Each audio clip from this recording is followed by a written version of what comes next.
हर सांस के साथ हमारे जिस्म के अंदर एक कमाल का अमल होता है, एक ऐसा अमल जो हमें हर पल जिंदा रखता है। आज हम इसी हैरत अंगेज प्रोसेस यानी गैसों के तबादले के सफ़र पर निकलेंगे। तो आइए शुरू करते हैं। अच्छा, तो इस पूरे सफ़र को समझने के लिए ये तस्वीर हमारी गाइड होगी। ये हमें इस छोटे से इंजन के अंदर ले जाएगी जो हमारी हर हरकत को तवानाई देता है। आइए इस इंतहाई अहम तबादले के हर कदम को बारीकी से समझते हैं। तो सवाल ये है कि ये सब होता कहाँ है? हमारे जिस्म में इस काम के लिए एक ख़ास जगह बनाई गई है। आइए इस बेहतरीन मुकाम को ज़रा करीब से देखते हैं। इस जगह को कहते हैं एल्वियोली। ऐसे समझें कि जैसे अंगूरों के गुच्छे होते हैं ना, बिल्कुल वैसे ही ये लाखों छोटी छोटी हवा की थैलियां हैं और हर थैली खून की बारीक नालियों के एक जाल में लिपटी हुई है। और ये डिज़ाइन कोई आम डिज़ाइन नहीं है।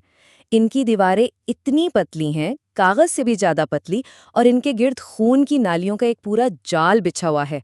इसी वजह से गैसों का तबादला इतनी तेज़ी और आसानी से होता है। ये कुदरत का एक परफेक्ट डिज़ाइन है। चलें अब आते हैं असल मिशन पर। पहला मरहला, ताज़ा ऑक्सीजन को खून में शामिल करना। यहाँ सारा खेल है कंसंट्रेशन का। ज़रा सोचिए, फेफड़ों में जो हवा है वो ऑक्सीजन से बिल्कुल भरी हुई है, जबकि जो खून वहाँ पहुँचता है उसमें ऑक्सीजन बहुत कम है। समझ लें एक बस बिल्कुल फुल है और दूसरी बिल्कुल खाली। और इसी फर्क की वजह से एक कुदरती बहाव बनता है जिसे हम कहते हैं डिफ्यूजन। बिल्कुल वैसे ही जैसे गर्म कप से गर्मी ठंडे हाथों में जाती है, हमेशा ज्यादा से कम की तरफ। अब अगर हम अपने इस गाइड मैप को देखें तो जो डीऑक्सीजनेटेड ब्लड का लेबल है ना, वो यही चीज़ दिखा रहा है। डिफ्यूजन के उसूल के तहत ऑक्सीजन फौरन ज़्यादा कॉन्सेंट्रेशन वाली जगह यानी हवा से कम कॉन्सेंट्रेशन वाली जगह यानी खून में छलांग लगा देती है। लेकिन ये तबादला सिर्फ लेने का नहीं, देने का भी है। ठीक उसी वक्त एक दूसरा मिशन भी चल रहा होता है, जिस्म के कचरे यानी कार्बन डाइऑक्साइड से जान छुड़ाना। यहाँ पर मामला बिल्कुल उलट है। फेफड़ों में पहुँचने वाले खून में कार्बन डाइऑक्साइड भरी हुई है, जबकि एल्वियोली की हवा में ये बहुत कम है। तो यहाँ भी कुदरत का वही सुनहरी असूल काम करता है, ज़्यादा से कम की तरफ। कार्बन डाइऑक्साइड खून से निकलकर हवा में चली जाती है ताकि जब हम सांस बाहर छोड़ें तो ये जिस्म से निकल जाए। तो इस दो तरफा तबादले का नतीजा क्या निकला? जो खून फेफड़ों में थकाहारा डीऑक्सीजनेटेड होकर आया था, अब वो ऑक्सीजन से भरपूर होकर जा रहा है। मिशन कामयाब। चलें इस पूरे अमल को एक बार जल्दी से दोहरा लेते हैं।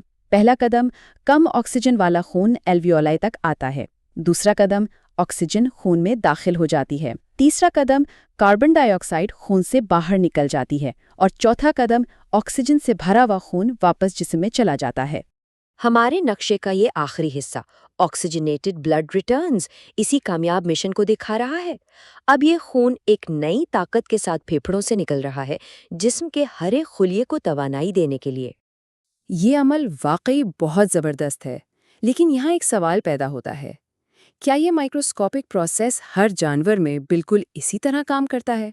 चलें आप थोड़ा सा जूम आउट करते हैं और देखते हैं कि कुदरत ने अलग अलग जानदारों को उनकी ज़रूरत के हिसाब से अलग अलग साइज़ के फेफड़े क्यों दिए हैं। इसका जवाब एक बहुत ही दिलचस्प बात में है।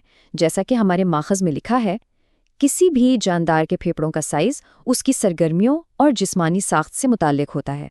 मिसाल के तौर पर चीते और हाथी, इन दोनों के फेफड़े काफ़ी बड़े होते हैं। तो इसका मतलब क्या हुआ? बिल्कुल सीधी सी बात है।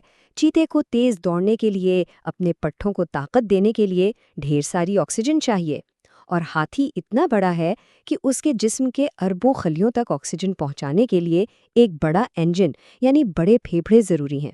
यानी फेफड़ों का साइज ज़रूरत के मुताबिक होता है। और इसी नुक्ते पर हम आज की गुफ्तगू ख़त्म करते हैं, एक सवाल के साथ जो सीधा माखज़ से लिया गया है। तो सोचिए इस बारे में कि आखिर उनके फेफड़ों का साइज़ इतना बड़ा क्यों होता है।